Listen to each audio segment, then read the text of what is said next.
Sa sobrang pagod ng nanay ko, abay sumalampak na sa lupa habang nagbubunot ng punlang sibuyas. Inya kamitin niya, nanay.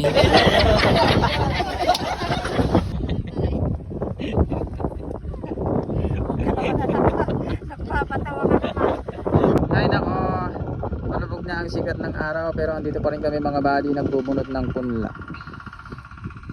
Ito nga pala yung mga kasama kong masisipag oh.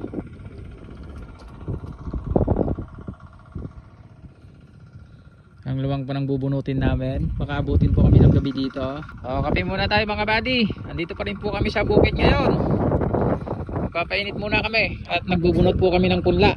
Makagabihin po kami dito. Ayun po yung bubunutin namin punla oh. Dami ba? Ayun oh. Ang oras ay alas 6 na mga buddy at padilim na po. At andito pa rin kami sa bukid. Nagbubunot po ng punla. Kasama ko syempre yung nanay ko saka si Milas. Saka yung hipag ko andun oh. Tayo bilisan mo dyan. Yan, nagbubunot po kami hanggang gabi. At baka maagad po yung punla namin. Itatanim po para bukas. Nakita nyo naman yung punla namin mga buddy. Ang gaganda yun. Diba? Ayos pa yan nanay. Okay.